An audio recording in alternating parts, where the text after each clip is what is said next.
This is the Spanish non-lucrative visa free webinar from Spainguru. The way that I have structured this webinar is a timeline before the application, during the application, and after the approval. First, we're going to have a look to definitions and different considerations. Then we're going to talk about consulates, BLS offices, third-party processing company, tourist, entering Spain as a tourist, becoming a resident, some tax implications, tax residency definition, non-lucrative visa eligibility, and the requirements. We're going to go through one by one, the most important ones, okay? And then during the application, the timing, the application process, what comes first, what's most difficult, what takes the longest, usually. And then after the approval, how you arrive to Spain, the different possibilities, the paperwork that you need to do.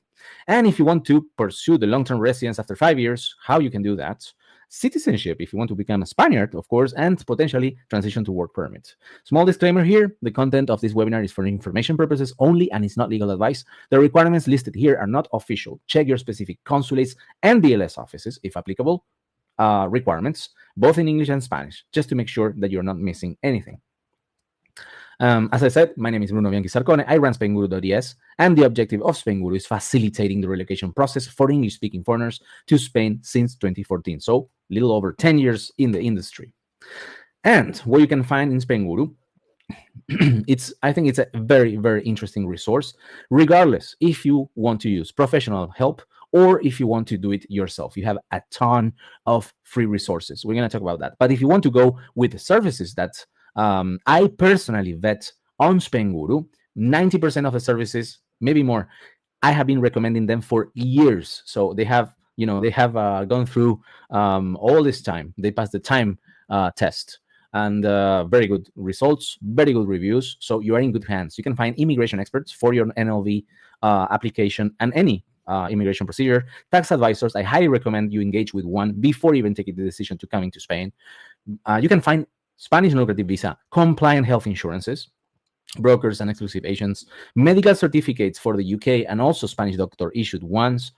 We're going to talk about all this in detail. Sworn translations, you can do all that online. You don't need to send any paperwork via snail mail or anything. Apostille services in the US and UK, these are private services. And peripheral services you will sure need if you decide to move to Spain, like opening bank accounts, currency converters, money transfer, property rentals even, mortgages if you plan to buy property in Spain, and so much more than 100 services. All that you can find on Spainguru.es. Just go to the top menu and you're going to find everything. But as I said, you have so many free resources. You have a weekly newsletter that I send every single Monday at 10:15 CET. You have a YouTube channel. I recently uploaded the video number 800. Probably half of them are about non-lucrative visa. A blog with more than 1,600 articles. Also, a lot of information and first-hand experiences on the different consulates about the non-lucrative visa. And probably you are already members. Facebook groups, aggregated total 140,000 members, with the biggest one is Spanish immigration with 35K, Spanish non-lucrative visa, digital nomad visa, dedicated groups, and many other groups. Now, let's start with before the application and go into the proper Spanish non-lucrative visa. What is the Spanish non-lucrative visa? It is a visa designed for non-EU citizens who can financially support themselves and who don't need to work in Spain. I underline in Spain. There are law and regulations who define this legal figure, this visa. The first and most important, the one on top in hierarchy, is the law, Ley Orgánica 4/2000, okay? And then there is the regulation or bylaw that regulates the law, which is quite generic. The regulation defines the non-lucrative visa, but as you probably heard, on the 20th of November 2024, not long ago, the new regulation was released, and that will take effect in May 20th, 2025. So until May 20th, 2025, we have the current or former, if you like, regulation of the law, okay? But after May 20th, 2025, we have the new regulation published on November 20th in the official gazette called BOE. Now, let's talk about the consulates in the US, UK, and I also added Canada as well. You have to make sure that you apply for the non-lucrative visa within the area that consulate serves. You cannot choose the consulate where you apply from. You have to be a legal resident within the area of that specific consulate. Now, many consulates work with an outsourcing service called BLS, which is a huge company. We're going to talk about that. If you want to find which consulates is your consulate, you can go on Spainguru.es/Spain non-lucrative visa, and you can find the areas where they serve you. Also, something very interesting about the content that I'm making on Spainguru.es about each of the consulates. And here you have, if you go to the menu, you go to Spanish visas, Spanish non-lucrative visa, find your Spanish consulate, and then, for example, Spanish consulates in the USA, and you select the specific consulate. The cool thing about it is that once you are, for example, in New York, in this case, I am listing every first-hand experience that the Spainguru community members post on the group. Okay, so I am condensing everything in one single place. So you can read firsthand experiences for your specific consulate. And why is this so important? Because every consulate is different, its own kingdom, okay? And there are different requirements, different interpretations of the rules, etc., etc. You probably heard about that. And that's why it's so interesting and so important, in my opinion, to stay updated about your specific consulate and in touch with people who are applying and applied successfully or even got denied, so you know which mistakes not to make. Now let's go back to the outsourcing service. 99% of consulates, all of them in the UK, most of them in the US, use an outsourcing company called BLS International. It's a huge Indian company with operations in 64 countries, listed in the Indian Stock Exchange, that does the procedure of the non-lucrative visa and also other visas like the Schengen visa. Okay, I think right now at the moment, and recently San Francisco and Los Angeles already started working with BLS International as of 2025. I think only the consulate of New York is still not working with BLS for the non-lucrative visa. All the other ones in the US and in the UK are working with BLS. So when I'm referring to the Spanish consulate in New York or the Spanish consulate in LA, I might be referring actually about BLS, because that's who you will have to deal with. You will have to go to the BLS office in that specific city instead, okay? And probably have your personal appointment at that office as well. Now, some considerations about being a tourist in Spain and staying longer than 90 days. What happens? As you probably know, British and US citizens can stay in Spain and other Schengen countries for up to 90 days within a 6-month rolling period, without needing a tourist visa. The Schengen area is an area in Europe composed by 28 countries that is internally borderless. There are some random controls, but mostly it is borderless, and you can travel freely without showing your passport or getting stamps, okay, within that area. But if you come in or out of that area, you will get a passport stamp. Now, some nationalities require Schengen visa to enter as tourists, for example, the Philippines, okay? Now, general visa requirement. When do we need to get a residence? Non-EU citizens who plan to stay more than 90 days in Spain, they must secure a temporary or long-term visa/residence. The non-lucrative visa is a temporary visa or residence. It is considered a temporary visa or residence because the maximum period you can stay in Spain using it is officially 5 years. There is an extra or extraordinary extension, a third renewal that can happen in several regions, but consider that 5 years, all the visas for Spain are called temporary visas when the maximum period is 5 years, okay? After that is long-term residence. Now, what is the difference between the visa and the residence? The visa really is obtained at consulates, and it's the paper or sticker stamp on your passport that grants you a 90-day window to enter Spain, and after that validity period, that visa is just gone. It's over. What you need to obtain once you are in Spain is the TIE card or tarjeta de extranjero, is the plastic card with your fingerprint and your photo. That is the residency. So after your visa is used, you obtain your residency, and that will be called the non-lucrative residence. But many people, and also myself, I call the non-lucrative visa to everything, okay, because this is the way that we know it, and it's a familiar way, but really, technically, it becomes the residency afterwards. Now, citizens from the EU countries and associate countries like Switzerland, Iceland, Norway, as well as their spouses, are exempt from this type of visa. And if they want to stay in Spain without working, for example, retirees, okay, they can stay in Spain, but they need to fulfill other conditions that are much more favorable than the non-lucrative visa.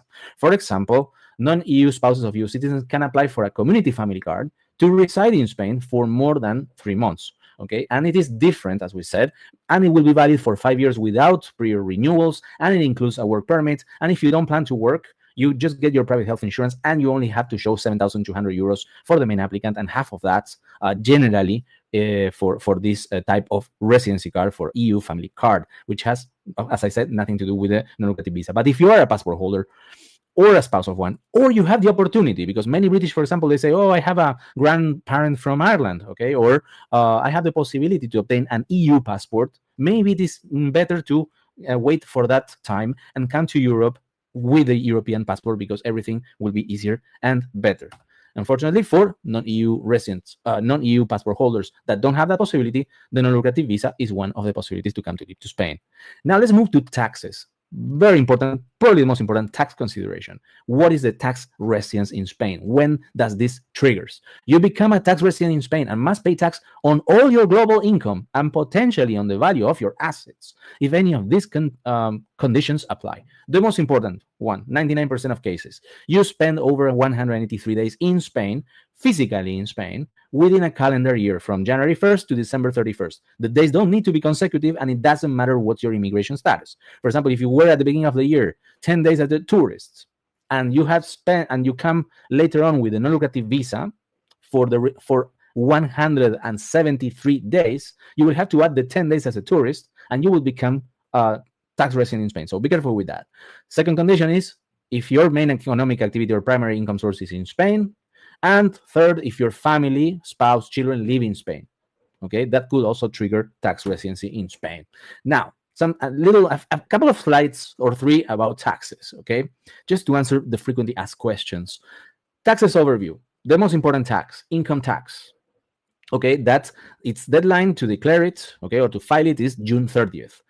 June 30th, 2025, you declare your income in 2024. Residence tax on a worldwide income. There are progressive rates that range from 19% to 47%. They vary by region, small variations. There is a part that is part of the regions, just like in the US, federal taxes and state taxes. But a lot of people say, and these are round numbers, are very, very scared of the Spanish taxes. And I'm not saying you shouldn't, but there is a misconception about the tax brackets. For example, and these are round numbers, you can see that the tax bracket number 5 on the table on the right, from 60,000 to 300,000, you pay 45% on your income. So, for example, round number, if you're making 100K, how much taxes, effective tax rate will be? A lot of people think it's 45%, but really is not. Actually, 36%. We're going to look about that. Now, also, you need to file a Form 720, which is a foreign asset reporting. This is an informative filing. It is not to pay tax, but you disclose your assets value abroad until December 31st for every asset category over 50,000 euros. For example, if you have bank accounts, that add up to 50,000 euros, so if you have 10,000 euros in 5 bank accounts, you will have to declare all the 5 bank accounts, because the total is 50,000 euros. And this is deadline March 31st, so very close from that now. And then there is wealth tax, okay? That taxes the value of your assets, but there is an allowance that depends on the region, okay? So, for example, Catalonia and Valencia is 500,000 euros. Other regions is 700,000 euros, which is exempt. And sometimes if you own a house in Spain, there is an exemption of up to 300,000 euros on the value of your house. So that adds up to the allowance. And then you will have also progressive taxes, progressive brackets for this tax. Very important, Madrid and Andalusia have 100% rebate on this tax. So you will just have to file it, but you won't have to pay anything.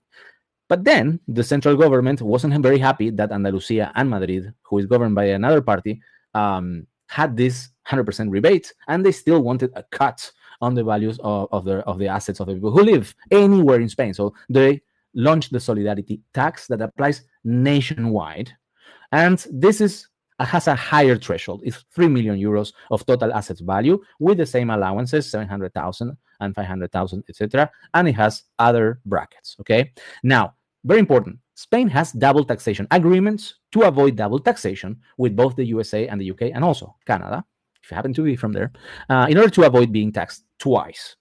So you will not pay twice the same tax.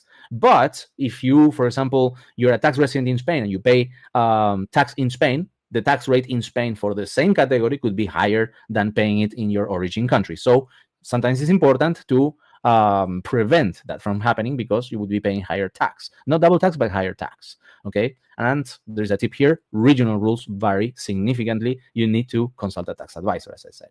How the tax brackets work, as we said, if you make 100,000 euros, it's not 45%.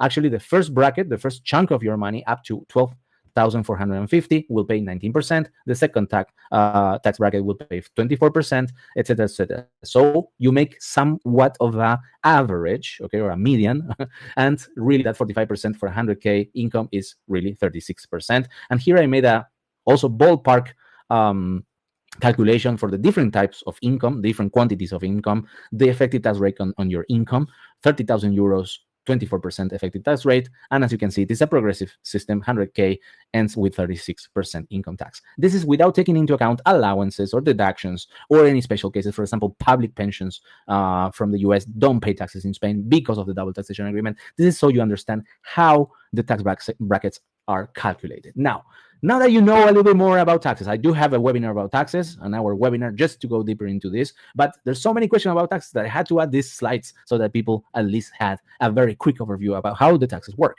Now let's go back to the non-lucrative visa documentation. This is a summary list, and then we're going to go in depth into each one of them.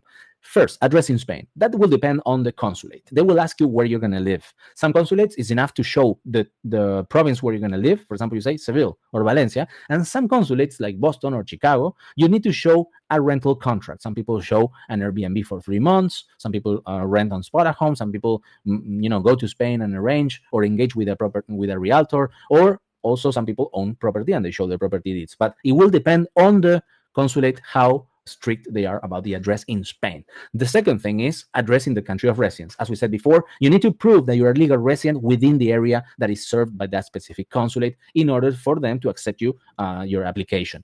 Third, prove sufficient financial means to support yourself and dependents without working. Have comprehensive health insurance from a company authorized to operate in Spain. Or if you are a UK retiree, you have the options, instead of a private health insurance, use the S1 form that gives you access to the public healthcare system in Spain and can be used instead of a private health insurance, in order to apply for the Spanish non-lucrative visa. A clean criminal background check, a medical certificate that has nothing to do with the health insurance. It's a different story, okay, where you prove that you're free of diseases that could have serious public health repercussions, okay. And if you plan to come as a couple with spouses or children, you will need to get new marriage certificates, all this apostille and sworn translated in apostille by the authorities who issued it. And the same applies for birth certificates. And some consulates will ask you to prove they will not engage in any work or professional activities in Spain. Some consulates will require a letter of intent, not always. Sometimes it's not required, but you want to write a letter of intent because your financials are a bit messy or difficult to understand, and you want to explain further for the official, to understand how your funding is structured. And then you will need to provide photos, payment of the fees. Every applicant pays fees, etc., etc. Now let's go deeper into the most important requirements. Financial requirements 2024. Actually, I need to update this slide and put 2025. It's just where I'm waiting for the official publication of the IPREM index, which is the same as 2024. So really, this doesn't change. Now, you will need to show proof of sufficient funds. How much money you need to show, including savings and regular income? The main applicant is 400% of the IPREM index in 2024, and each dependent is 100% IPREM 2024. This translated into money is 28,800 euros for the main applicant and 7,200 euros for each dependent. So, as you can see on the table on the right, the couple is 28,800 euros for the main applicant plus 7,200, total 36,000 euros. The proof of funds can be savings and or passive income, pension withdrawals, rental income. The rental income, be careful with that. Because not all the consulates consider the rental income the same. Some people have been actually denied because they only showed rental income. Some people were accepted. It really depends. It is really depends on the consulate. Showing dividends as well, even credit card. If you prove that your credit is immediately accessible without any penalties, if you obtain a paper that proves that, it is also possible. And for this, you will need to show bank statements. How many months of bank statements? It depends on the consulate. And documentation from your bank, or brokers in the US and in the UK or Canada or wherever you have the money. The important thing is that money has to be readily available without penalties. Some consulates may ask for tax returns as well. This is the case of Miami and New York. And especially if you want to bring dependent people, okay, dependent children, you want to show the tax returns so that you show that financial dependency. Something important, you will need double this amount for the renewal of this visa. It's not really double this amount because really the renewals are for 2 years. So you need to show that you're going to have the available money for each of those 2 years. And yes, it appears as double. We're going to see a case study on how you calculate that double. Okay. And there are regional variations. Not every region asks you to show double the amount. For example, Madrid, for the renewals, it's enough to show only one time the funds.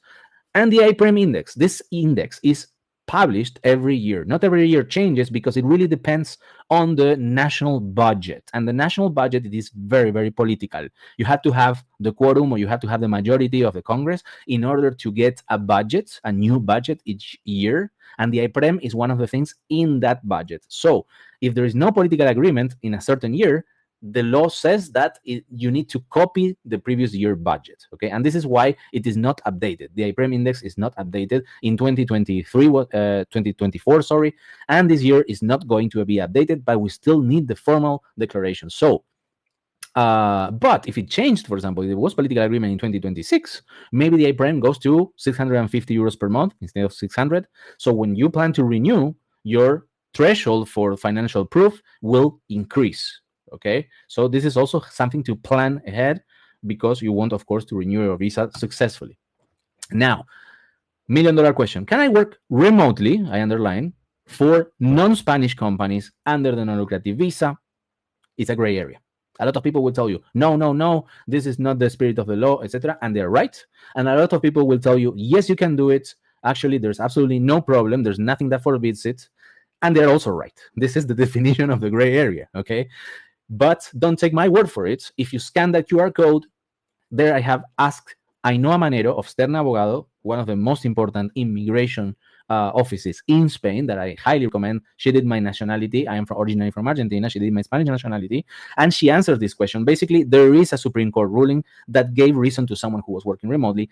And doesn't matter. There is no connection between the tax office and the immigration office for this matter. Okay? So, but it's very, very important. If you apply for the non-lucrative visa at the consulate, it is absolutely forbidden even to have the slightest doubt that you will be working. And don't take me wrong. I'm not saying that you should work on the non-lucrative visa. No, I don't recommend it. Don't do it. Okay. What I'm saying is this situation of hundreds, if not thousands of people under non-lucrative visa who are effectively working remotely, paying their taxes on their global income to the tax authorities in Spain, and renewing their non-lucrative visas using passive income, using savings, okay, not using their active income from their remote work, and nothing happens, okay? So you can watch this short interview about this question. Don't take my word from it. Just take it from a seasoned, experienced, important immigration expert who answers this question probably much better than me. Now, as you can see also, and also to show you how different the consulates can be, Edinburgh permits non-remote offshore work outside of Spain.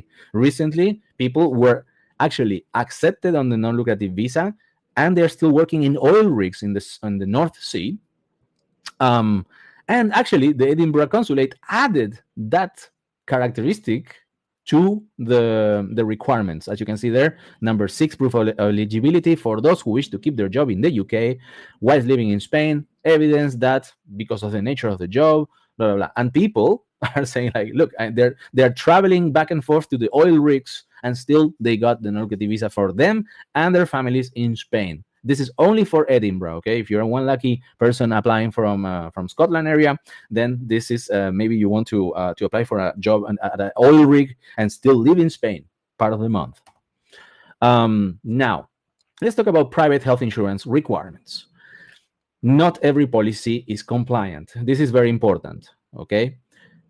What are the conditions? No co-payments and no reimbursements. The reimbursements part, this is also, I have been discussing this with many Spainguru community members. Several consulates actually, they declare in the requirements that reimbursements should not be included. Some others don't. It depends on the official, how they see it, okay? But Santiago, Houston, Venezuela, and many more, they specifically say no reimbursement. So very, very careful with that. I say this because there is a health insurance out there that is getting denials and sometimes acceptances, but it is a Russian roulette to use that, because this health insurance, which has the option to pay monthly, and which is interesting, but unfortunately it has reimbursements. So be careful with that. I just tell you that I personally wouldn't recommend it, but if you do it, with extreme caution. Now, it shouldn't have waiting periods. You have to be covered from moment zero in which you set your foot in Spain. It has to have full coverage with nuances. Okay, I'm gonna talk about that. Full coverages from the geographical perspective. So you have to be covered in all Spain, and you have to be covered for all the medical types. Okay, or disciplines.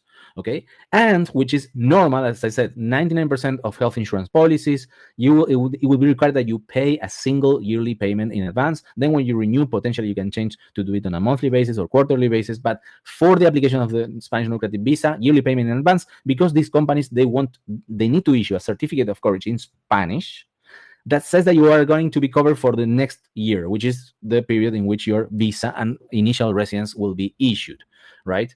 Now, let's go for the frequently asked questions. Are my medicines covered? The cost of it? No. With the private health insurance, you will have to pay retail price. Good news is it is much cheaper than the USA or in the UK.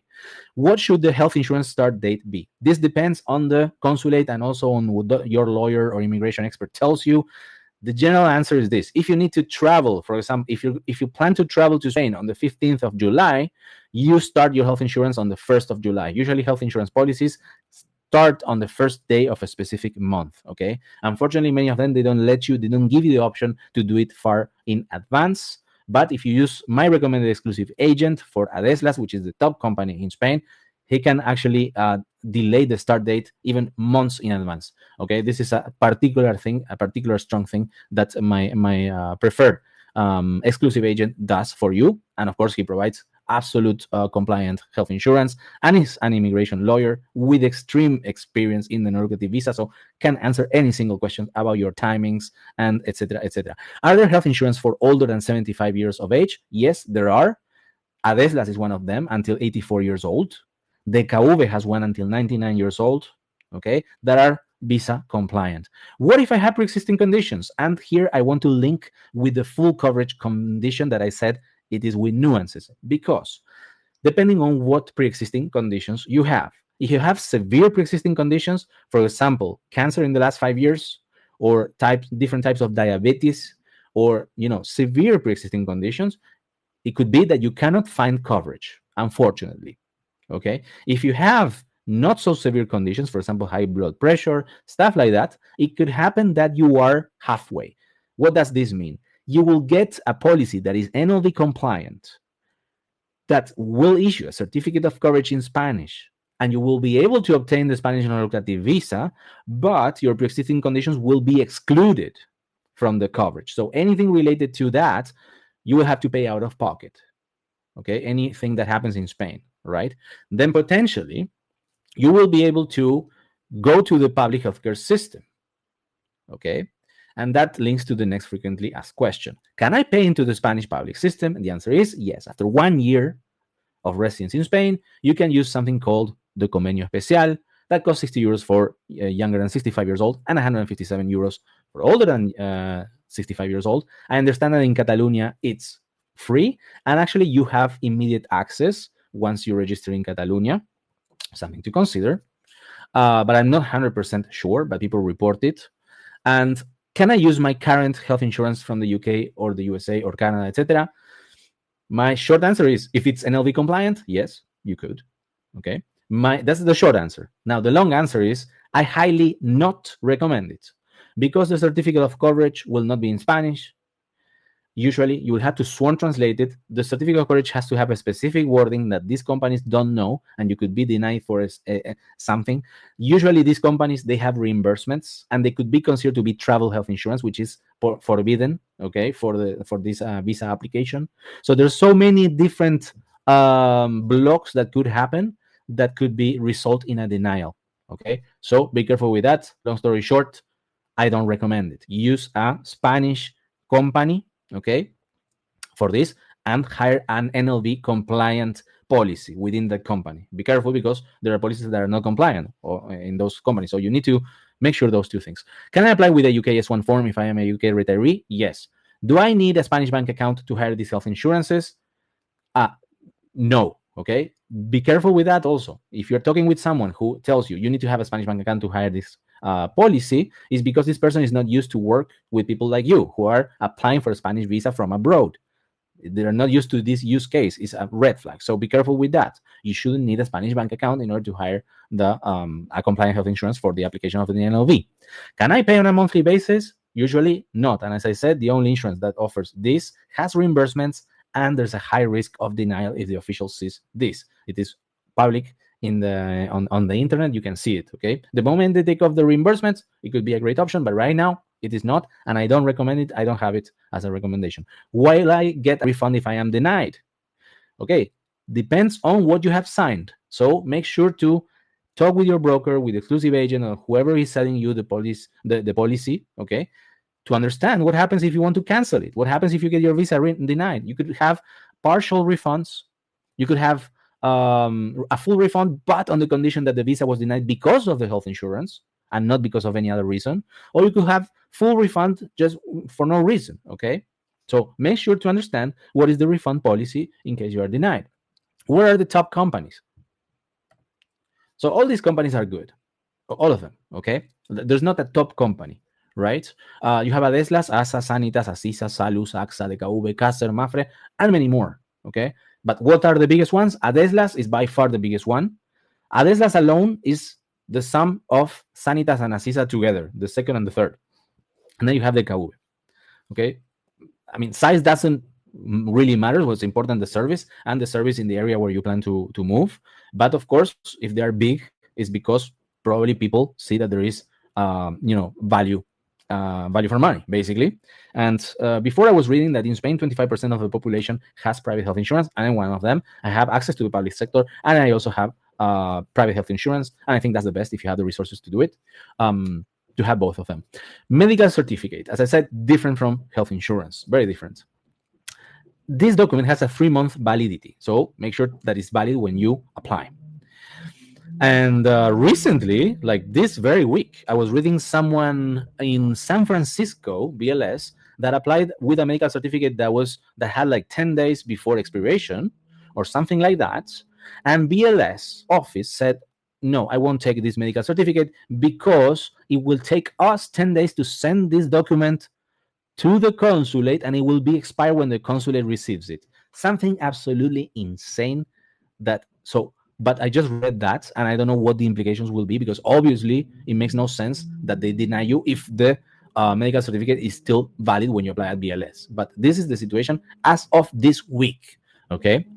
And another reason why you need to stay in the loop, you need to be informed all the time of every event, because everything is changing all the time. Everywhere is different, so be careful with that. Now, let's talk about USA and UK. For any of those countries, please use a consulate template with the right wording, okay? You can find it in English and hopefully also in Spanish, as you can see there, okay? Top part in English, bottom part in Spanish. Why is it interesting to have it in both languages? Because you won't need to sworn translate it if it's also in Spanish, as long as your doctor signs both parts, not only the top part in English. He or she needs to sign also the bottom part. Don't forget that. Now, in the USA and Canada, the certificate doesn't need to be apostilled, okay? If it's only in English, we said sworn translated, yes. Just a signature, make it look official, printed with the letterhead of the doctor, a stamp. Consulates love a stamp, wet ink stamp, like back in the day, you would say. But here, the stamps are still very fashionable. UK doctor is a whole different story because it needs to be apostilled. And in order to apostille the certificate, the doctor has to be FCDO registered at the Foreign Office in the UK. Now, if you want to have access to doctors registered in the FCDO, you can use Spainguru's partnership with ZoomDoc. I have actually a discount there. Everything is online, and they will send you the certificate signed by the FCDO registered doctor. Then you will need to apostille it and so translate it. Okay. And also there is the option to use Spanish doctor. Okay. Now, some consulates have rejected this certificate, and I'm talking about Manchester, San Francisco, I think. And on the landing page on Spainguru, you can see which consulates this certificate is problematic. And this is a bad and restrictive interpretation of the rules by the consulates. But as we said, it is what it is. Depends on the consulate. Now, for these consulates, the applicant must be in Spain at the time of issuance of the certificate issued by the Spanish doctor. The certificate issued by the Spanish doctor is very interesting because it's in Spanish. You don't need to sworn translate it, and it doesn't need to be apostilled. Okay, and it is widely accepted in most consulates. So if you are interested in doing this certificate, it's all online via WhatsApp call or Zoom call. Okay, the doctor will send you the certificate, sign and stamp and everything via online. Okay, and that will be accepted by most of the consulates. But if you when you fill the form on Spainguru to contact this doctor, you will set which consulate is your consulate, and the doctor will tell you, yes, the certificate is accepted at this consulate or not. Okay. Now, frequently asked question: my doctor won't sign the medical certificate template. What can I do? First option: change doctor. Okay, change the doctor. But sometimes it's not that easy. I heard that in the USA, emergency care units, you can just go there, and they will sign it sometimes. Okay, some doctors they do blood tests or other exams. Okay, this is crazy. Most of the doctors will just sign it. They will just read it and sign it, both in English and Spanish, as I said, and that will be okay. But also you have the option. The alternative is using the Spanish doctor certificate, as long as your consulate is accepting them. Okay. Next question for UK applicants. My doctor is not FCDO registered. Is his certificate valid? No, it's not. You need to apostille the certificate if you're in the UK, and for that, the doctor should register in FCDO. Sometimes the doctors choose to do it because of this, and it doesn't take too long, but they have to do it. Okay, so you can apostille it later on. How do I know the Spanish doctor certificate is accepted at my consulate? Just fill the form, say which consulate it is, and the doctor will tell you, yes, it's accepted, or no, you have to be in Spain physically when the date of the issue of the certificate. And there's here a table that summarizes everything that I have told you. You can see in red the different variations. Okay, USA doctor, no apostille, you need to translate it if it's not in Spanish. Canada the same. UK, you need to apostille it. For that, you need a registered doctor in the FCDO, and of course you need to translate it if it's only in English. Spanish doctor, make sure that you check about the consulate, and then you won't need to translate it nor apostille it, saving money and time. Now let's talk about the clean criminal background check, the document that usually takes the longest to obtain. Usually some people got married, for example, in Trinidad and Tobago or Cyprus, and that takes even longer than the criminal record check, or South Africa, apparently. But usually it's this one. It must be squeaky clean during the first 5 years. Nothing. Now, in the UK, it's called the ACRO. You will need to apostille it and sworn translate it to Spanish. It usually has a 6 months validity. Okay. In the FBI background check, you will need to obtain a federal apostille, not state apostille, federal one, and sworn translated. And usually has a 6 month validity. Check always with your consulates and BLS offices. Frequently asked questions: am I still eligible with records on my background check? Okay, here size matters. It matters what you have on your record. Okay, and it doesn't matter when it happened. If you have smaller things like misdemeanors, driving under the influence, smoking pot outside of your university when you were 25, stuff like that, nothing happens. Usually nothing happens. It's a small thing. But if you have things that made you serve conviction time, blood crimes, stuff like that, it is almost ipso facto a denial. Okay, if you have doubts on the type of records that you have, I highly recommend going with lawyers in your application, especially because of this part. Also, make sure if that happened a long time ago and you already are a good citizen, again, let's put it that way, there's usually procedures in each country in order to delete or expunge those crimes from your records. Okay, so make sure to do that. It usually takes time before even applying for this visa or any Spanish visa.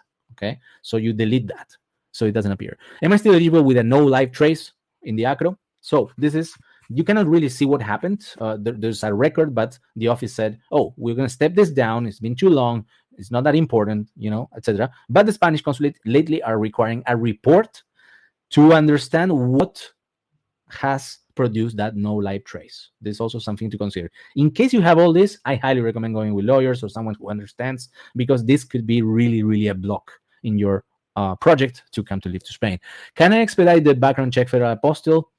Since 2020, there's no expedition, okay, no expedite processes. You can use private services, walk-in services.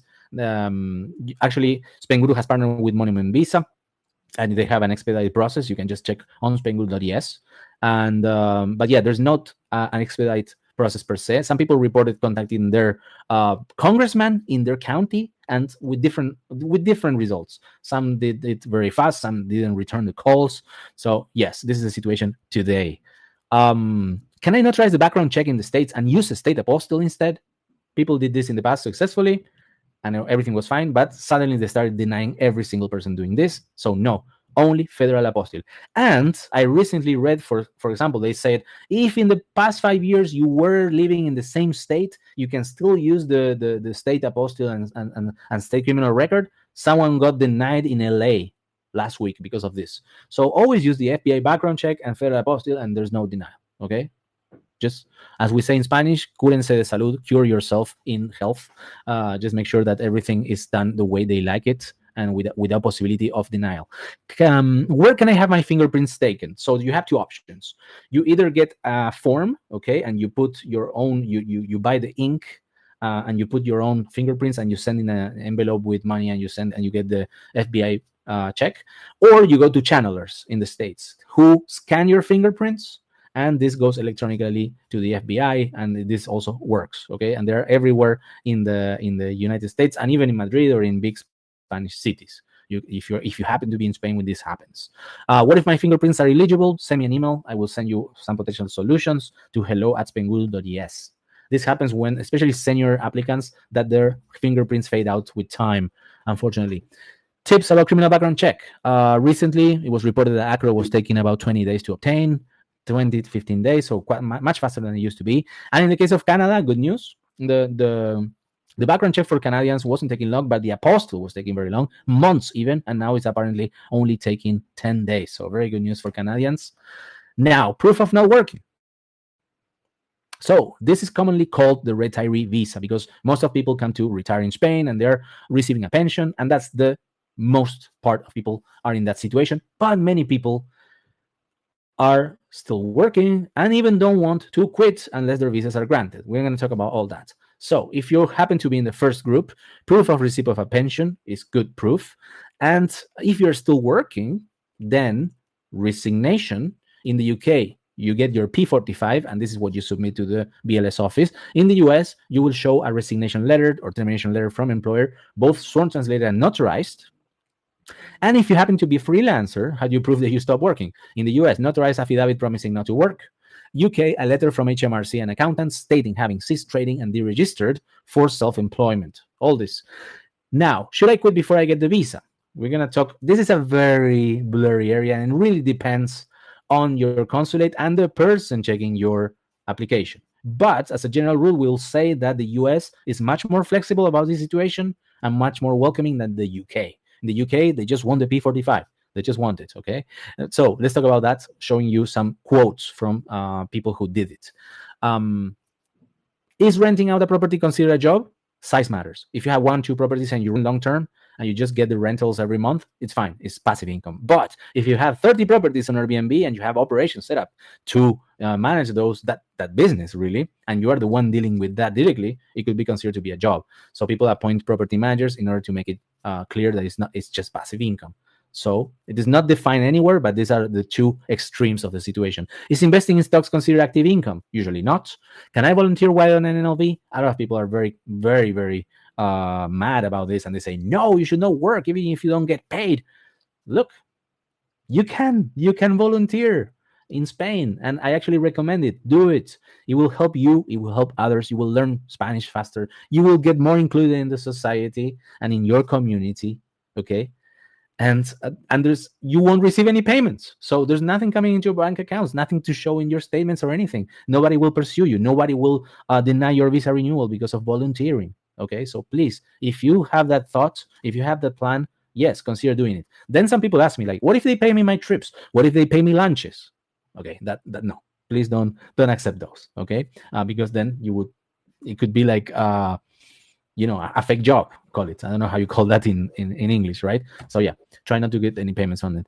Now, I'm going to quote here for the UK consulates and for the USA consulates different quotes that I think summarize the situation about continue to work until the visa is granted, because definitely you cannot work after that. Okay. Now, for the UK, a P45 is one way to prove that you're not working, but so is a letter from your employer stating that you have resigned and will leave on a certain date. And then someone else says, look likes it's a bit of a potluck if they accept a letter from HR department in place of P45 if working up to the last minute. I think this summarizes the situation in the UK. And then below, someone is asking about self-employed. And this is what we already mentioned before. And yeah, That's the situation in the UK. And in the US, as I said, they are more open about this situation. And it's actually listed in the different requirements in the consulates and BLS offices. For example, in DC consulate, if the applicant is of working age and or employed, she can add a letter of termination from the employer stating that the applicant will no longer work for that company, or even a sabbatical year acceptance letter from the employer. Termination letter must be in Spanish or include a Spanish version, or be accompanied by an official translation into Spanish, sworn translation, and notarized. And then Ali at Los Angeles said, the Los Angeles consulate will accept a notarized letter of intent that states your plan on quitting upon obtaining the visa before leaving to Spain. But as we said before we said, like, can I work remotely for non-Spanish companies once I am an NLV? But consulates are actually pursuing all the people, like they don't really want to even hear about the possibility that you work once they granted you the non-lucrative visa. And this is one case. A Venezuelan national at the Buenos Aires consulate, where I'm from Buenos Aires, in December 2023, got denied of a non-lucrative visa because they, quote, showed activity in their LinkedIn profile. Okay? And this person brought this to court in Madrid, and the court said, no, the consulate is right. They denied you rightly your non-lucrative visa because you showed some activity in your LinkedIn profile. Okay, so be careful with that. Don't even make the slightest doubts on the possibility of working before obtaining the visa. Then after you obtain the visa and you're in Spain, as we said, we enter in a gray area that I don't recommend working, okay, under the non-lucrative visa. And now if you work remotely, there is the digital nomad visa that might suit better your needs. Okay. Now let's talk about marriage birth certificates and non-married couples. Married couples need a valid and updated certificate, a new original certificate that has between 3 and 6 months validity, depending on the certificate, the consulate, etc. Children, also, if you plan to come with children, you will need also to obtain new birth certificates. Okay, same story about validity.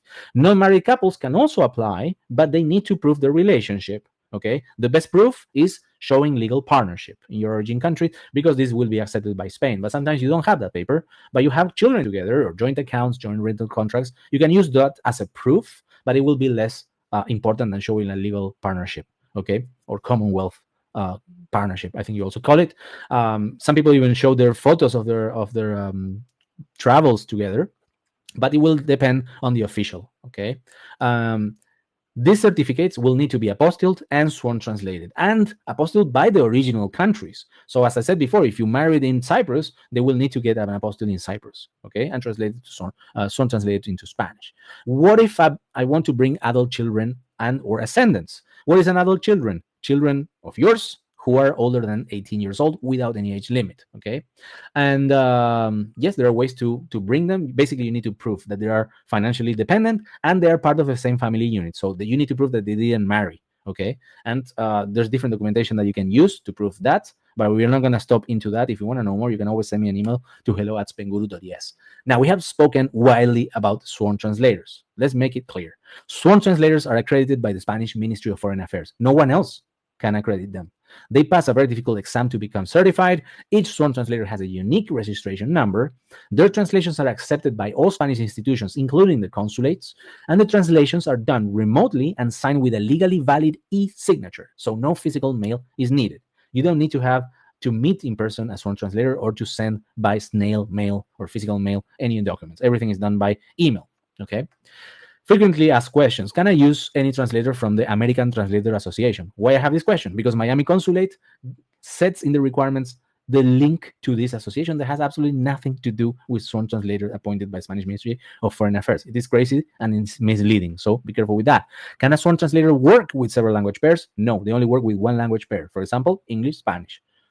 How much do sworn translations cost? It depends on complexity and delivery times, but usually the documents normally used for Spanish non-lucrative visa applications cost between 37 euros and 42 euros per page.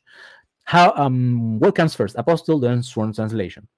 Lawyers will tell you, get your document, original document, apostille it, and then sworn translate the original document and the apostille itself as well. Many people will say, oh, the apostille is not necessary to translate because it also comes in Spanish.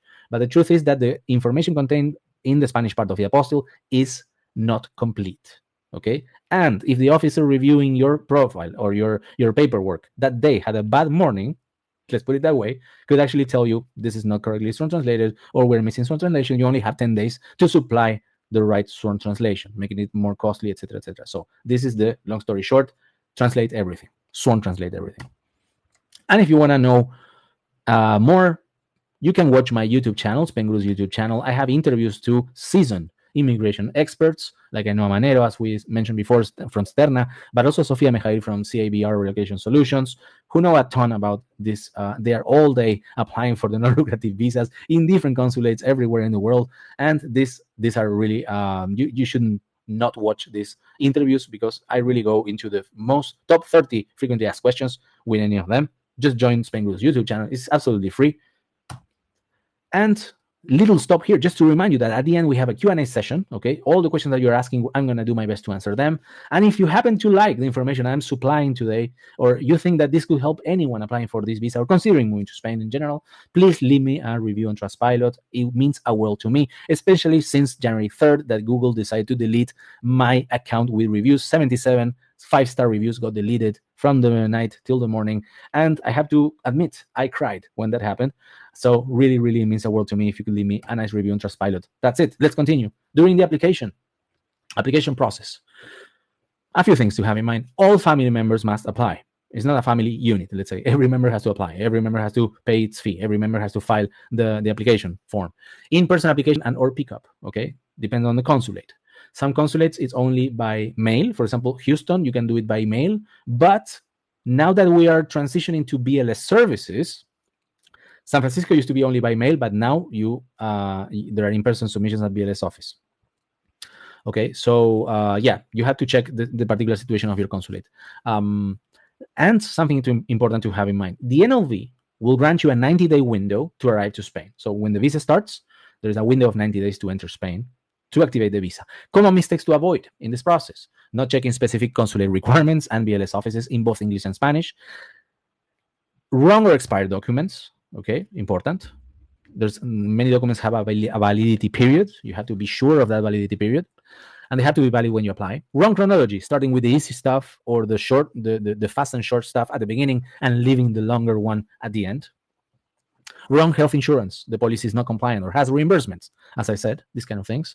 Say that you plan to work, or not enough proof when you apply, not enough proof that, you know, of promise that you're not going to work, or you don't convince that you're not going to be working, especially if you are in working age, which is also a very blurry term, because as I know, most of us can work until we're 100 years old, but if you're too young, they will scrutinize more. Timing. How much in advance should I start preparing before moving to Spain? Usually in the US, it takes a bit longer than in the UK. So ballpark figures, start 6 months before or 4 to 5 months in advance. Most consulates retain passports during the processing, something to have in mind. US applicants can get a second passport quite easily, okay, and many people do, so they can travel while their passport is at the consulate or BLS office. And in the UK, the BLS may allow UK applicants to keep theirs, but you really need to make a case, and it's very hard to get a second passport in the UK because applying for a visa is not one of the conditions to get a second passport. But join the group and ask the people who did it, and they will tell you how they did it. But this happened, although less than in the US. Prepaid envelopes versus in-person visits to pick up the passport. Sometimes you prepay and they will send you your passports to your home, or sometimes they will require that you go in person to pick them up. And if you apply with your whole family, all the family needs to go to the BLS office or consulate to pick the passports, which can be quite cumbersome if you live far away. How long does the process take? The documents preparation, usually 2 to 3 months if you don't have something very difficult. Attending the appointment happens in the 3rd month. Wait for the approval. Average times, 2 months, okay? Maximum officially 3, but there are people that go even beyond that, 15 weeks, 16 weeks, and they still got their visa approved. 10 days period if clarifications or extra documentations are asked by the consulate or BLS office. You can choose the visa start date normally, and this depends on the consulate, okay? You can choose when you want your visa start date is in a 90-day window from the application date, okay? But as I said, this is quite blurry and depends on the consulate. Officially, you have 30 days to obtain your TA card or residence card in Spain, which will be valid for 1 year. And then you will have to renew for 2 and 2 more years. Timing. Homo Lanzarote, Spainguru community member, he says, you can ask for the visa to be valid for up to 3 months in advance. However, the difficulty I found was finding a health insurance company who will work that far out, as most only do 2. And as far as I know, many are doing only 1 month in advance right now. Okay. Potential solution. I don't want to sell you anything, but if this is your case and you need to play with times, or you're too much, it's too narrow of a gap for you for your health insurance, you can use Spainguru's recommended exclusive agent, who can give you a lot more flexibility about the starting date of your health insurance. Now, this is a way to see it. Timing, selecting a visa start date. Imagine that you submit your documentation on date A, letter A, and then you can choose from the date of submission a start date for your visa. Then the consulate, depending when they approve the visa or not, they will choose the visa you chose, or maybe they do it something in advance, yes, and they change it, because sometimes you choose a start date of your visa earlier than actually the approval of your visa, okay, and then the consulate will choose a visa in a date in the future, right? But imagine you choose the visa start date, and the consulate approves you before and gives that visa start date. Then that would be the letter B. Then you would have, from that start date, 90 days to enter Spain. And imagine that you travel to Spain within the 90 day that you should, okay? And that would be entering Spain on letter C. Once you enter Spain on letter C, you have 30 days officially, we'll talk about that, to get your TA card, your plastic residency card, at the police station or foreign office. And then 1 year after, more or less, you will have to renew. The first renewal after 1 year from your residency start date, that usually should match the date that you enter Spain within the visa validity period. But then the renewal will be also, it is a range, okay? It is a range that starts 60 days before expiration date and up to 90 days after the expiration date. Within that period, you have to renew your non-lucrative visa, if that's your plan. Now, how does the process look? And this is, of course, a general summary of it. It depends on the consulate, especially the consulates that have problems with the appointments. This is one of the biggest bottlenecks, obtaining the appointments, and some people start trying to get the appointment before even they start gathering the documentation. But having said this, normally the first thing you need to understand is, which is your consulate? Where are you legally resident? You need to choose, understand which is your consulate. Then check your specific consulate requirements, the BLS office requirements, okay? And you start collecting the necessary documents and make sure that you check their validity, okay? How long they're valid for and how long they're usually taking.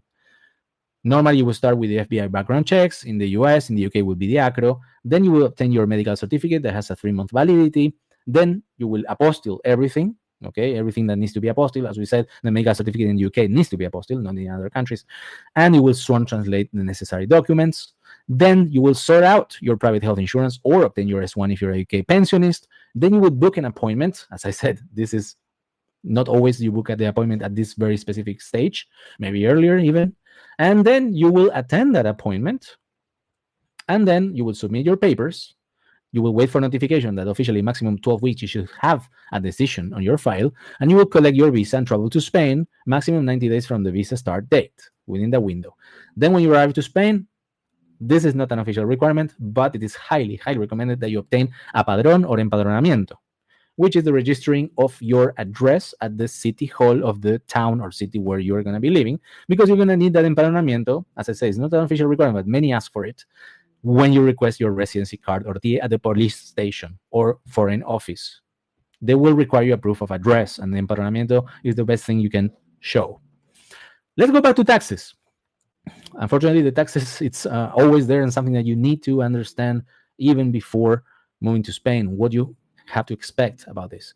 One of the most important taxes that you want to avoid is the capital gains tax, especially because many of you are thinking about selling your property or other types of assets that could generate a CGT liability in Spain. The best way to avoid CGT liability is not to become a tax resident in Spain during the same year when the sale happens, right? So a very easy way to understand how you can avoid it. You sell in December and you move to Spain in January. January is already a new tax year because tax years are calendar years that go from January 1st to December 31st. So if you sold in December 2024 and you move the 1st of January of 2025, doesn't matter. You will not become a tax resident in 2024, and that's when you sold the property. That's the best way to do it. So you need to plan your move. If planning to move in August and stay less than 183 days for that year, you also won't become a Spanish tax resident immediately that specific year, avoiding CGT. Okay, there are mitigations of this tax. Okay, for example, reinvesting the sales proceeds into a new property in Spain can potentially mitigate CGT liabilities. For main residencies, individuals over 65 may have specific allowances to reduce CGT exposure, etc. There are ways to avoid also this tax, or reduce it or mitigate it. Okay, depending on your specific and personal situation. But the best, regardless of those specific situations, the best is to basically not become a tax resident that specific year that where the sale happened. So there are two options. Either you sell on the previous year and then you move to Spain on the following year, or if everything has to happen the same year, you move on after July 2nd, okay, because there's only 182 days left that year, and you sold your house previously that year, okay, or during any time during that year, okay. It doesn't matter because you wouldn't have become tax resident for that specific year, okay. Always count every single day that you were physically in Spain, even as a tourist. Okay, always. You have to add, if you were in Spain 1 second physically in Spain, you put your little toe. Imagine you cross from Gibraltar to Spain and your toe enters Spain. That day counts towards tax residency. Okay, every single day counts. And if you want to know more about taxes, you can find a lot of content on Spainguru's blog, and also videos. I have hundreds, literally hundreds of videos about taxes in Spain, and especially focus in US and UK citizens and how they what you have to expect if you move to Spain. Let's move to the final part after the approval. Now, if you arrive to Spain, there's two ways to arrive to Spain. Either from outside Schengen, this 28 country group, or from inside Schengen. Okay, imagine this: you fly from New York to Madrid, you arrive from outside of Schengen, you get a passport stamp, and everybody's happy. But if you fly from New York to Paris, you get a stamp in Paris, and then you take a train from Paris to Spain, you won't get a passport stamp by the Spanish authorities, because what you want is the stamp from the Spanish authorities, okay? Because France and Spain are part of Schengen, there is no border control between France and Spain. Or you fly, from New York to Frankfurt in Germany, and then you get a stamp in Frankfurt, and then you fly from Frankfurt to Madrid, you won't get a stamp in Spain. So you need to go to a national police station or a foreign office within 72 hours of your entry in Spain and get a paper that says, I enter Spain on a certain date. Okay, this is called the Declaración de Entrada, and that is the best proof of entry into Spain if you happen to enter from within Schengen. You will need that paper when you go get your TA card afterwards, okay, so you don't have any problems. Also, my high recommendation is that you enter Spain within the 90 days visa validity period. Okay, I have a lot of content and videos about entering Spain as a tourist before, and this brings a lot of problems, potentially. A lot of people tell you, no, nothing happens, everything was perfect. But really, that's because they had a nice police officer in front. If you have a bad police officer in front or had a bad day, the police officer can say that if you enter Spain as a tourist before, you need to get out of Schengen and go back in and get the stamp. Okay, some people say, "Oh, I showed my boarding passes, and the police officer took them. It was all fine." Some police officer can say no, or some police officer can take, for example, imagine that you enter Spain as a tourist 80 days before the visa start date, and now the police officer chooses that date of entry for your non-lucrative visa. Now you will have to renew your visa 80 days before what you earlier planned. Okay, so all these kinds of problems. So try to enter within the 90 days visa validity window. Recommendation, not a requirement. Get a Spanish SIM card. You're going to receive SMS when you do procedures. Open a non-resident bank account. You will not be a resident formally until you get your TA card. Okay, but you will need bank accounts to pay different things, utilities, rentals, gym, whatever, you name it, phone bill. Obtain an empadronamiento, as we said, that normally has a 3-month validity, always. And potentially it will be requested when you get in order to obtain your TA card. And as we said, officially, you have a 30-day time limit from your entry in Spain to obtain your residency card or TA. Frequently asked question: is the padrón strictly necessary to obtain the TA? There are no appointments to obtain the TA. What should I do? And you will go through it. There are no appointments to obtain the TA. Unfortunately, almost no one in main cities in Spain can obtain the TA within 30 days of entering Spain. That's an utopia. And I'm going to quote a lawyer who talked about this. First of all, about the TA appointment. In practice, it is not required to do it within 1 month. Appointments can take up to 6 months without issue, let's say. So don't get nervous if you can't get an appointment. The sooner is the better, but there's no immediate rush. A way to rush this is try to get appointments in different police stations within the same province. It has to be. Now, empadronamiento, the registration at the city hall to prove your address. Officially, this is not a requirement for the obtention of the TIE card. Okay, what is important is that you show a proof of address to the police. The empadronamiento is the best proof of address, but it is not the only one. And big police stations usually know this, but because of lack of appointments, maybe you need to go to a small police office and they will require an appointment. Many people use Airbnb receipts, for example, or rental contracts. In Malaga, they're using rental contracts, and they are accepted right now. But first, check if the local police station where you got your appointment prefers an empadronamiento. And this lawyer successfully processed NLVs without empadronamiento in Valencia, Gandía, Alcira, and also Malaga, as we said. But important, you need the empadronamiento when you do the renewals. This is an official requirement.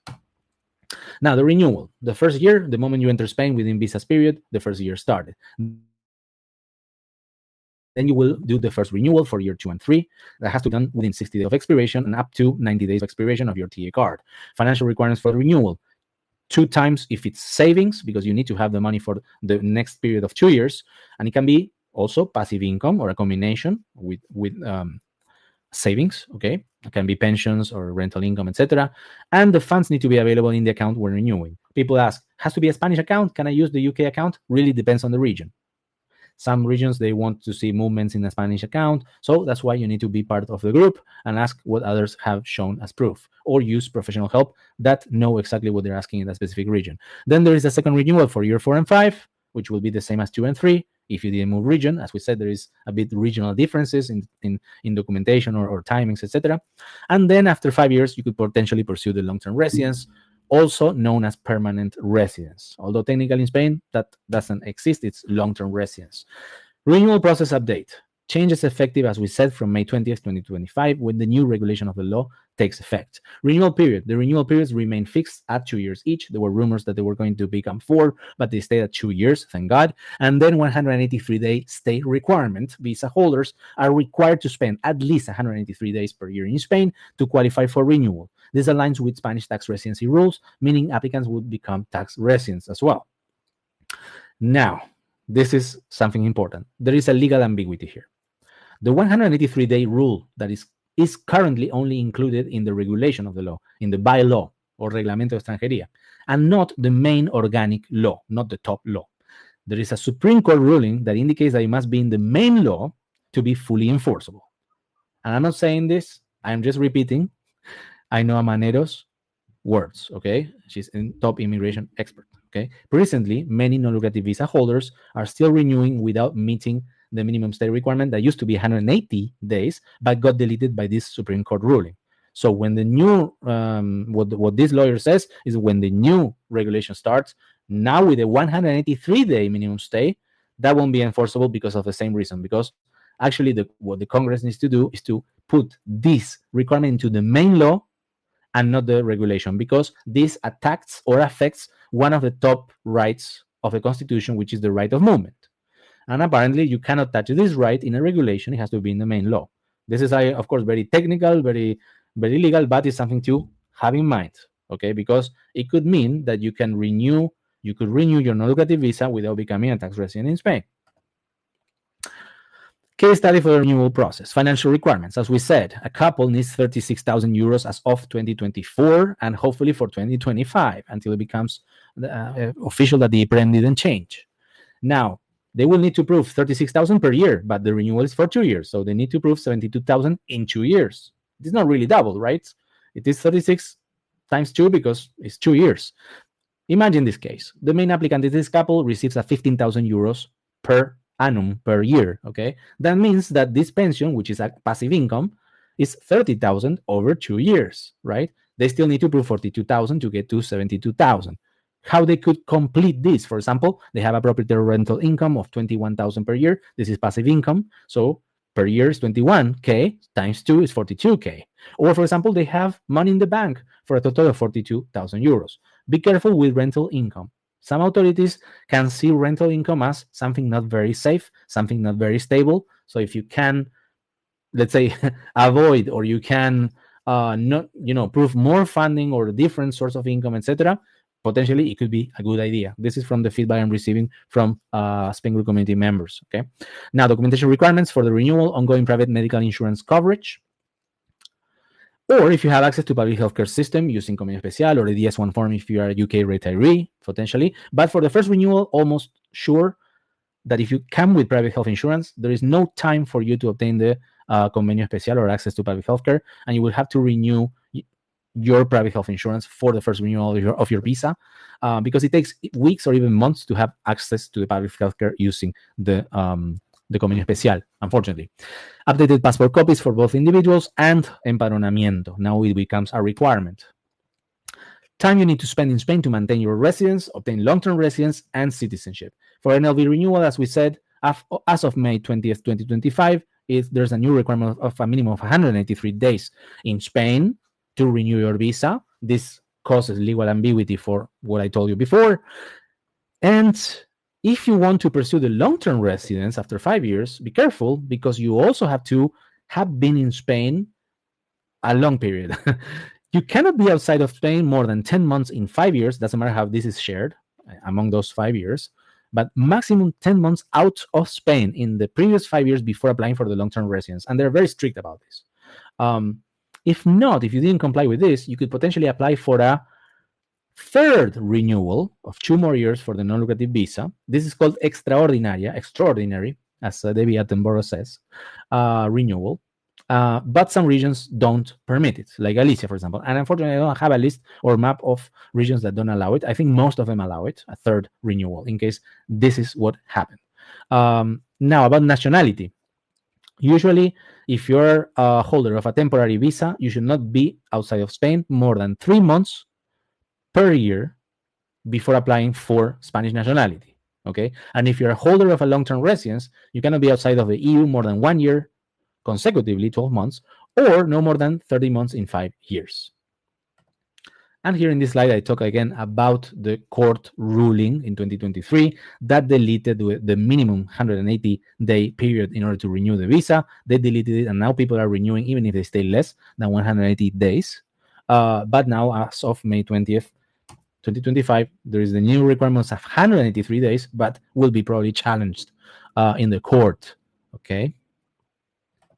Just to go faster, we're going to go through that. And we arrive to the transition to work permit after 1 year, which is also a frequently asked question. What happens if after 1 year without working, you want to go back to work? And you want to do it through a work permit in Spain? Yes, so not necessarily remotely, not necessarily for non-Spanish companies. You want to work in Spain. These are not the only ways, but these are the most common one. The first one, cuenta propia. You start your own business. You need to prove that with a business plan that the business is viable, and they study it, and potentially, if they see the viability, after 1 year of residence in Spain, you could potentially be eligible to start your own business. Okay, it is not automatic. It's not going to be easy. Okay, but potentially you can do it, and I know many people who do it. Okay, but many people say it is extremely, extremely difficult. Okay. Depends on you and your personal situation and the business you want to establish. Now, you can also start working as an employee, cuenta ajena. Okay, this is a company that sponsors you, okay, and gives you a job offer. Potentially, after 1 year of non-lucrative residence, you could change to a work permit and work for someone else. And the third one, which is quite controversial, is potentially you can transition to a digital nomad visa. Why is this controversial? Because in order to get a digital nomad visa or teleworkers visa, you need to have been working in Spain for at least 3 months remotely before the application of the visa. Which, of course, if you were in a non-lucrative visa, supposedly you weren't working remotely, were you? Okay, so this really, again, supports the situation or the idea or the vision that it is a gray area to be working remotely under the non-lucrative visa. Many people are doing it, and there are people who successfully transition their visa from non-lucrative visa to the digital nomad visa, having proven working remotely for non-Spanish companies. Now, if you want to become Spanish, what happens? You can see there the map. The countries in gray, including the USA, Canada, UK, Australia, etc., all those countries, in order to become Spanish, you need to reside legally in Spain, and the non-lucrative visa and residence counts towards this, for at least 10 years in order to apply for the Spanish citizenship. Now, Spain has agreements with Ibero-American countries, the countries in red, and countries with cultural ties, okay? Also called ex-Spanish colonies, okay? Philippines, Andorra, Portugal, Brazil, all those countries in red can apply after only 2 years for the Spanish citizenship. So a common pathway, for example, for dual citizens, for example, Mexican and American, they apply for the non-lucrative visa. They come to Spain, they live 2 years, maximum 3 months per year outside of Spain. And then after the second year, they can apply for the Spanish citizenship. And then, of course, they need to wait until they get the passport, if yes. So this is also a period that you need to count of. So now we've seen the presentation. Just to remind you, especially for people who join later on, about Spainguru, you can use Spainguru for free. There's many free resources. And of course, if you want to search for services and immigration experts that were personally vetted by me, 99% of them, I have been recommending them for years. So they are really, really vetted by me and the community. Immigration experts that can help you with the non-lucrative visa application and any other procedure, tax advisors, visa compliant health insurances, medical certificates for the UK or Spanish doctors, sworn translations for any procedure. You can find them on Spainguru, apostille services, private ones in the US and in the UK, bank accounts, money transfer services, property rentals, mortgages, international driving permits. There's more than 100 services out there, and there's so many discounts. For example, if you need to ship boxes, I have 5% discounts by Send My Bag that has a 4.8 stars with 13,000 reviews, okay, on Trustpilot, 5% discount. Just take your time to navigate on Spainguru and find all those services. And as I said, join the Spainguru Non-lucrative Visa group. Join the, watch the YouTube channel. Join the weekly newsletter. It's all free, and you can opt out anytime once you're tired or you don't want to hear about Spainguru anymore. Nothing keeps you there if you don't like it. And this is a bonus. How many people use legal assistance for the non-lucrative visa? I asked this, 80 votes, 50% of them use legal assistant, and the other ones they did themselves, so 50-50. And then I asked the people who use legal assistance if they thought it was worth their money to use legal assistance. 80% said yes. And now we're going into the Q&A session, and I'm going to go through all the questions that you guys asked. Make sure, I hope that you added a question mark at the end of each of your questions. I'm going to go through that. But just before going into that, this is a free webinar. The only thing I ask in exchange for this, if you can leave me a nice review on Trustpilot, if you think the information I share today is interesting or useful. Now, let's go with the questions. First one. Tony, on the BLS checklist for the UK, it refers to completing form 790-052, dated and signed. The link is complex and finally charges a tax of €10, not 500 plus for the X01 national. How is this visa fee paid?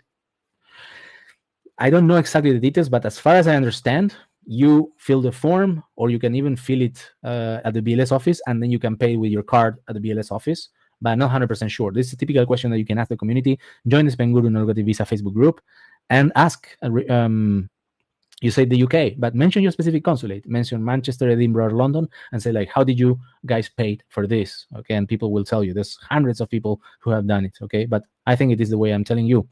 You don't need to pay it online. You can just also pay it with your card or even cash once you're in the BLS office. After 6 months of staying in Spain, do I have to pay tax for my savings bank account, even if I don't deposit any new amount inside it? So, okay, so as savings count as assets, okay, in the bank account. So bank accounts is a category of assets. If you have money abroad, if you have money in Spain, the government knows it. If you have money in a bank account abroad, and the total amount of value of those assets is 50,000 euros or more, you need to declare that in the informational form 720, okay? And potentially, if you're over the thresholds of the wealth tax in areas where there's wealth tax, not Andalusia or Madrid, or if you're over the threshold of the solidarity tax starting at 3 million, okay, then you potentially would have to pay taxes on the assets. Okay, I hope this makes sense. But as savings are not income, you would pay income tax for the interest, for example, on those savings, right? But assets pay tax if you are over certain thresholds applicable for the wealth tax and for the solidarity tax. If you want to know more, join my free webinar on taxes, which is next week. Eli, do I need to show the double amount of income when I renew in Barcelona and Valencia? Probably yes. This is changing all the time. So I don't like to, I have an idea. For example, I know Madrid is only one right now, but it could change anytime, right? But and really depends. Not, Valencia, Comunidad Valenciana. I was hearing people like renewing in Alicante versus renewing in Valencia that they have different thresholds. Actually, so this is changing all the time. Unfortunately, I don't know the answer, and I don't want to be wrong and give you bad advice on that. By the way, none of this is legal advice.